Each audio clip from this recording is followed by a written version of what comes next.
Ryan Garcia was not doping. He's not fast. He's not strong. He's not conditioned. He's not even good. All right, guys, he's not even good. I have been suspicious of Garcia doping since probably the Nduno fight. Okay, the Nduno fight, I saw that knockout, and it just, again, I didn't say, oh, this guy's definitely doping, because you can never really just say that. But there was a certain kind of power surge all of a sudden in Ryan Garcia's career, and it was drastic. It wasn't like he was kind of strong. He was getting stoppages. But the Nduno fight where you hit a durable guy and you barely hit him on the top of the head, and he's one leg went one way, one leg went the other way, and he's knocked out in the first round. I was like, man, this guy was never hitting like that. We unpack. We unpack, coming to your live boxing ego unpack, yeah. We unpack. We unpack. We unpack, coming to your live. So you guys heard from Paulie Malignaggi himself. He said that Ryan Garcia is basically nothing without PEDs. No power, no skill, no speed, unless he's on something banned. Wow. The ego thoughts. I mean, to be honest, to be fair, I think Paulie Malignaggi, this some hating that ish. This sound like some like real deep down, deep rooted hater talk. Because I'm gonna break it down. I'm gonna tell you the because right now. Subscribe. For one, and I always talk about this, but here we are again. I feel that there's a lot of people in boxing that coincidentally knew something, but only after the fact. I give people like that in this world zero credit. You are not going to get credit. Like, let's say there's a seismologist and he's warning this board of scientists and city councilmen and all that, and anybody who is listening, he's saying, hey, we're on the San Andreas fault line, there's going to be a massive earthquake, we need to evacuate. Nobody wants to listen to that guy in the movie. Boom, there's a massive catastrophic earthquake, and then everybody is just hit with it and have to deal with everything that comes with that. That's the person I give credit to. But in boxing, you don't have a bunch of seismologists and that one scientist character from the movie telling you to watch out for this, look out for this before the fact. They only pop out after something has already rendered a verdict, if you will. Like, for example, Ryan popped for Osterine. It's just done. It's part of history now. That's what happened. He had 3 tests, fight week. They all showed traces of Osterine.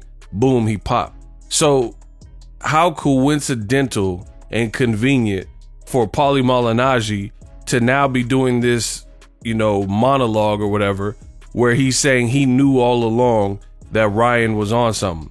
If you don't have no videos, you don't have no dialogue, you don't have no podcast where you were prefacing this stuff in real time, then people don't want to hear it in hindsight.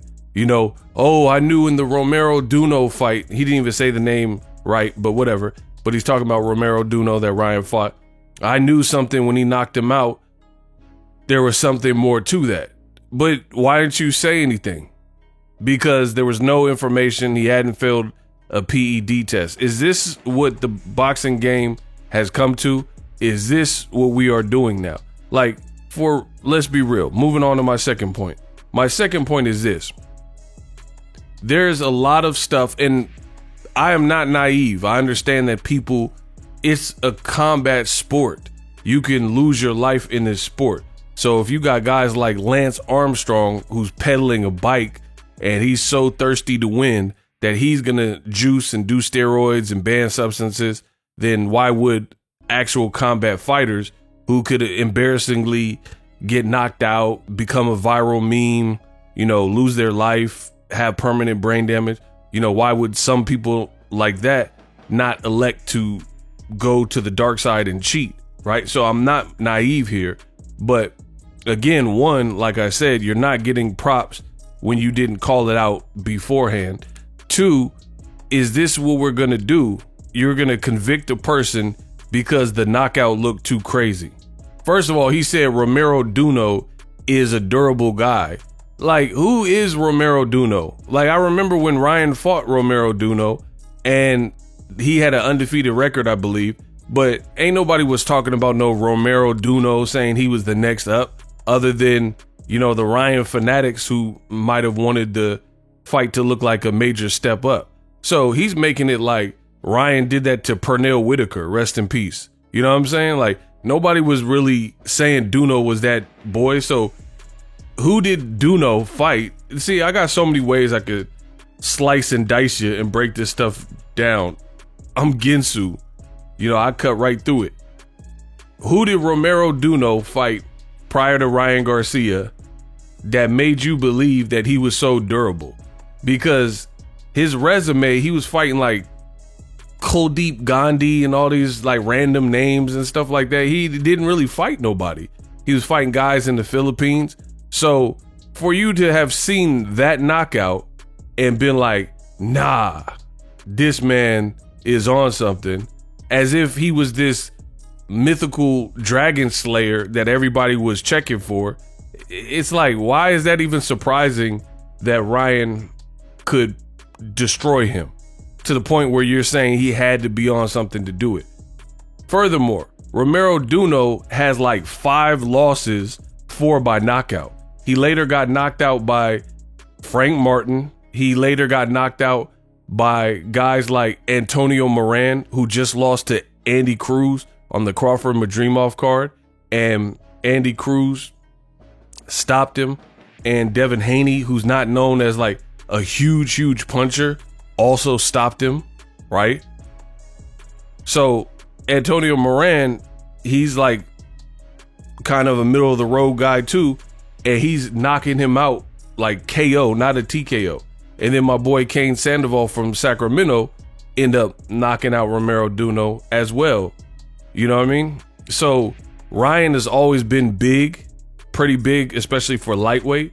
So to say that Ryan Garcia had to be on something way back, this was before he even fought Tank. He fought Romero Duno in 2019. It just sounds like hater. It sounds like hater territory to me. You know, now that Ryan popped for the Devin fight, that's what you can convict him for. Say he was on Osterine, whatever influence you think that had. But I've already went over that. A SARM like Osterine is not going to turn your game night and day and make you into a power puncher. That's not even how this stuff works.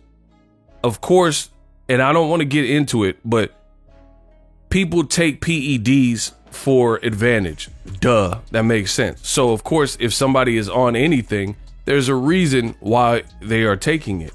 But again, a lot of banned substances is going to be stuff you would generally take in a sport like boxing during training camp, so you get the best. You could push yourself to the extreme, like EPO. You could work out longer. You could recover faster. You know, you can turn over more white blood cells, things like that.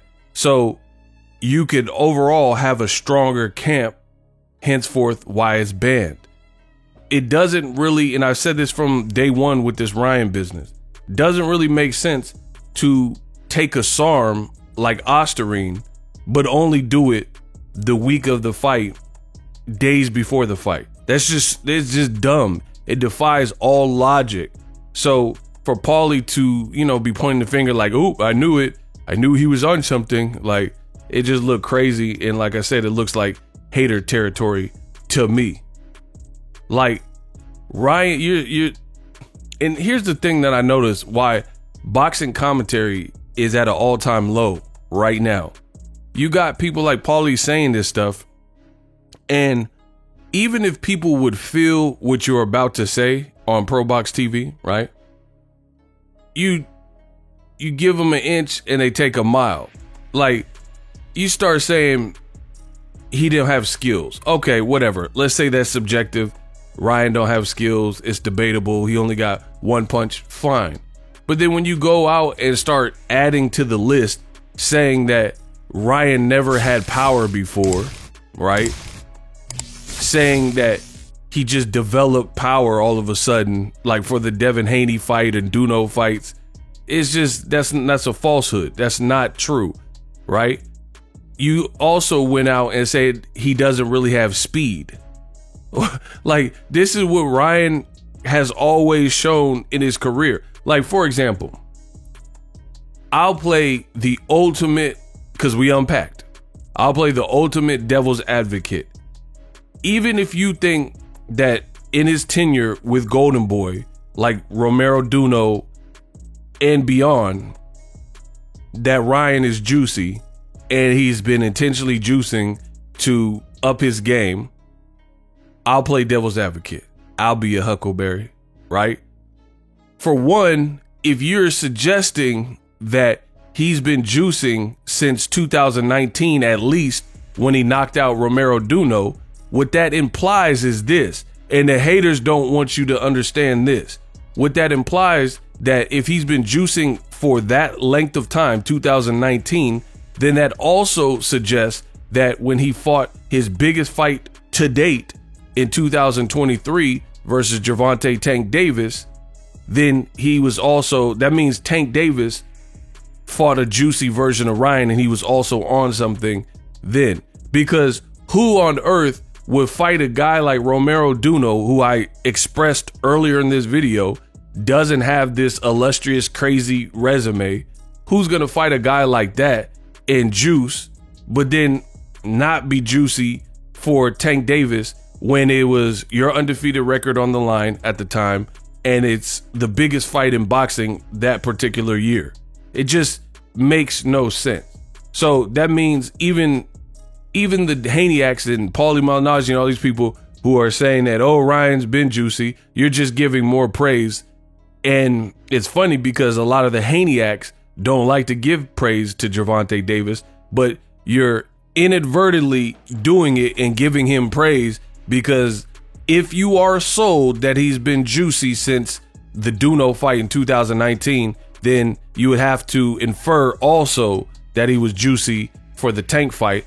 And Tank Davis fought him and knocked him down in the second round when he tried to bully him, and he knocked him out. So it also proves that I'm the best in the business, and it's not even close, because that shows if you think Ryan has been guilty this whole time, then it would be foolish for him, like I said, not to be guilty for the biggest fight of his life, because the Devin Haney fight hadn't even come about yet. This was in 2023.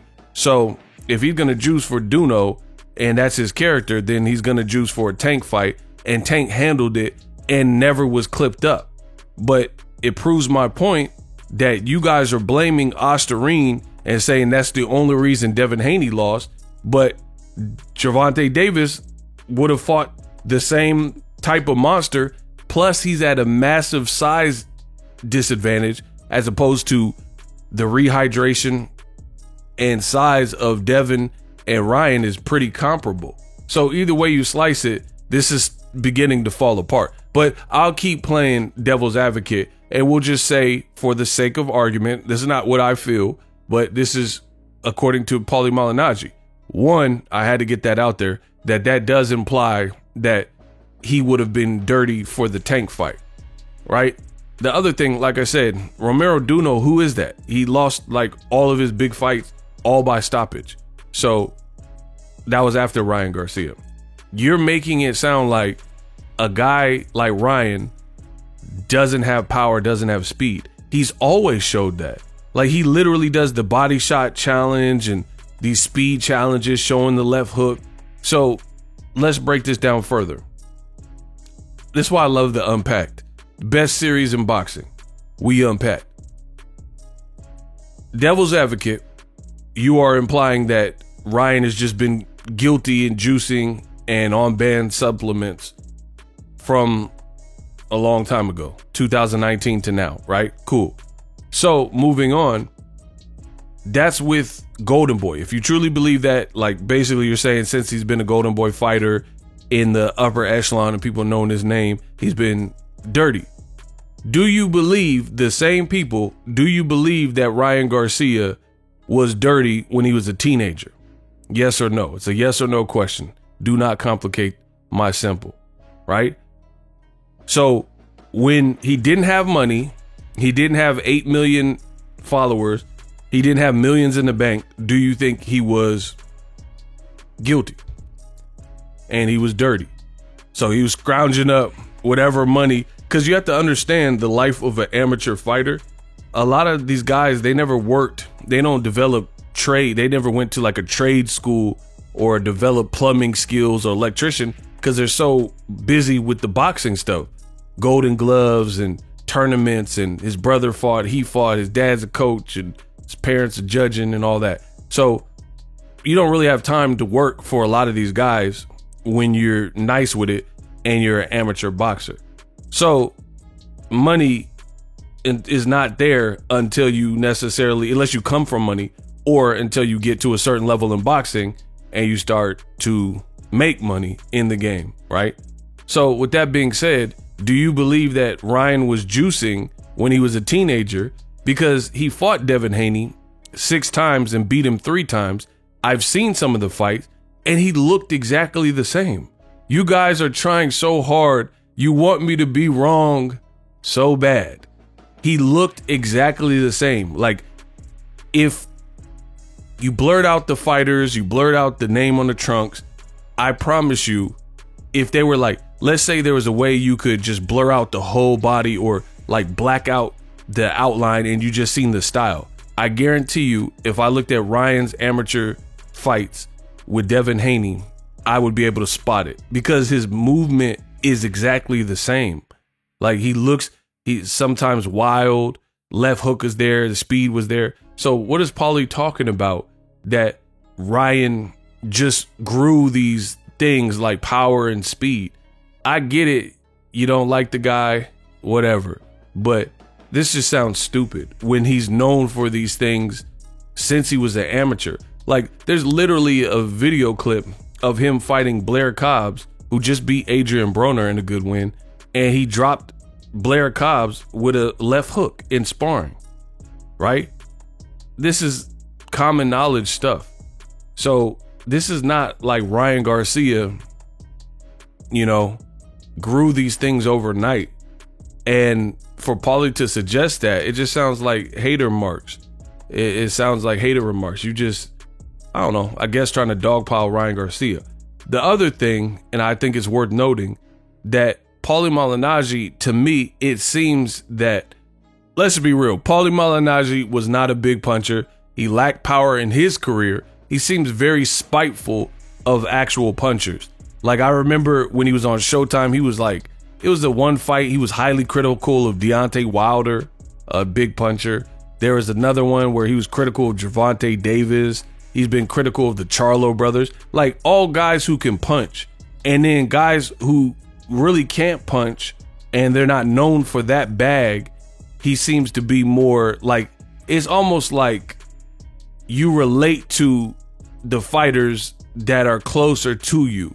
Like, what is the, especially Paulie, unless it's a European fighter or Eastern European, I don't really see him take to any American fighter that has power and praise him. He might do it versus, I don't know, a big puncher from the UK or something like that, but he seldom does it to American fighters from what I've seen.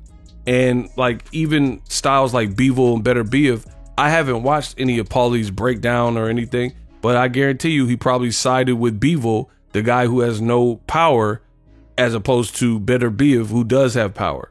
He's probably going to tell you that Bivol, took the fight running away. And if you re-examine and rewatch the fight, a lot of people try to make this huge controversy about that. It's not controversial. Bivol let that fight go. That's his fault.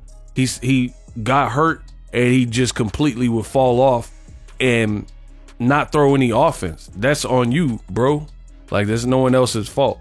But back to this Ryan Garcia stuff, it does sound like true hater comments from Paulie Malignaggi to suggest he's never had power, he never had speed. I mean, these things aren't true with Ryan Garcia. I don't care about who you like and this and that. You got to give credit where credit's due. There's plenty of footage of Ryan looking fast in training videos. Like, that's all he practices. That's kind of what blew him up on the social media tip, is doing these stupid like body shield challenges and left hook and blindfolded and hitting, you know, his dad even has like a Cobra reflex bag and stuff that he sells. Like, this was really Ryan's come up. So for Paulie Malignaggi to make it sound like Ryan never had any of these things, like he was a Paulie Malignaggi type fighter, and then all of a sudden he's knocking people out, it seems like your skepticism is probably deep rooted in the fact that you don't have power and you've never been known as that knockout guy. So you're always going to be skeptical.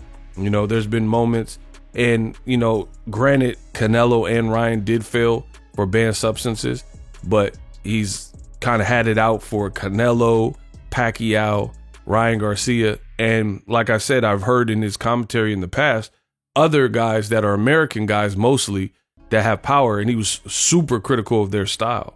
So I found Paulie's comments to be really like dim-witted and didn't make sense to me. The other thing is this, instead of, I don't even really, there's nothing even to talk about. Run the fade, run the rematch, Devin Haney, Ryan Garcia, do stringent drug tests, because if Ryan fails another drug test, it's over. You know, we know how that's going to be viewed. So I believe that Ryan would hopefully be on his best behavior, knowing he can't afford to fail, because what are you going to keep saying? Oh, it's another tainted supplement. People aren't going to believe you. So Ryan has to be on his best behavior going forward anyway, just like Canelo. Canelo never failed another drug test after the clenbuterol stuff in the state. So he's going to have to tighten his ship and tighten his game, whatever happened, you know, get your supplements tested, whatever, you know, fire people, etc. So that's the reality of it. And run the rematch. That's really what needs to happen. And we'll see if Ryan has speed and power in a rematch. And the last thing I want to say is this, and this is why I tell you, you guys got to be cautious where you get your boxing info from. There's a lot of low quality content, bad audio, bad visuals, poor assessments, just weird. Like, I don't know if it's agenda driven. I don't know what's going on in the game of boxing, but in the commentary space, it's definitely lacking. And the part is, there's a lot of impressionable fans who listen to all this garbage. And I blame you guys, because you listen to these weirdo talking points, and if you don't know no better, you start reciting them and start saying the same thing that you heard somebody else say. And it's really not a good talking point to begin with. Like, who's really gonna say that Ryan had no speed and power and he just all of a sudden got it? Like, it's so far-fetched. And another thing that makes the talking point so horrible and horrific is Ryan in the Devin fight, he looked horrible. Like, outside of the moments where he was stinging Devin Haney and hurting him and rocking him and dropping him, I don't think Ryan looked particularly good. So that's another situational thing that just, it looks weird for the people who are just overly pressing that Ryan is intentionally juicing and stuff like that. Is he didn't really look great. He looked faster in his past fights where he was beating tests and he didn't fail a test. He looked faster and better in the Tank fight. So I think no matter what, it still shows the shortcomings and the flaw that Devin Haney showed on April 20th, because Ryan didn't look like he trained hard. He didn't look well conditioned, and it looked like he had to preserve his energy. And there were moments where Ryan has been a great finisher, but in this fight, it looked like when he would let his hands go and throw too many punches, and the ref was kind of helping Devin Haney as well, he looked like he couldn't sustain that that type of combination punching to finish the job. And that's what happened in the particular fight. But make no mistake about it, that's usually a sign of not being well conditioned, because guys let them punches fly when they know they're in the best shape they've ever been in and they felt great.